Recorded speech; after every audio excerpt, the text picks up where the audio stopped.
ನಮಸ್ಕಾರ ವೀಕ್ಷಕರೇ. ಈಗ ರಕ್ಷಾಬಂಧನ್ ಬರುವುದರಿಂದ ಸ್ಕೂಲಲ್ಲಿ ರಕ್ಷಾಬಂಧನ್ ಕಾಂಪಿಟೇಷನ್, ಅದಕ್ಕಾಗಿ ರಾಖಿ ಕಾಂಪಿಟೇಷನ್ ಇಡುತ್ತಿದ್ದಾರೆ.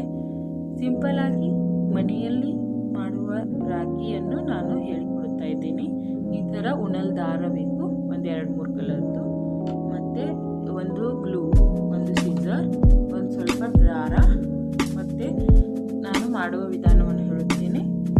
ಈ ಥರ 3 ದಾರವನ್ನು ತೆಗೆದುಕೊಂಡು ನಾವು ಹೇಗೆ ಹೆಣೋಲ್ ಮಾಡುತ್ತೀವಲ್ವ ತಲೆಗೆ ಆ ಟೈಪು ಮಾಡ್ತಾ ಹೋಗಬೇಕು.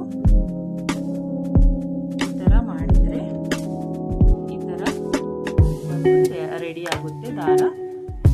ಆನಂತರ ಬುಕ್ಸ್ನ ಮೇಲಿನ ಕಾರ್ಡ್ಬೋರ್ಡನ್ನು ಕಟ್ ಮಾಡಿ ಈ ಥರ ಗ್ಲೂ ಹಚ್ಚಿ ನಾವು ಈ ಥರ ತಿರಂಗ ಕಲರ್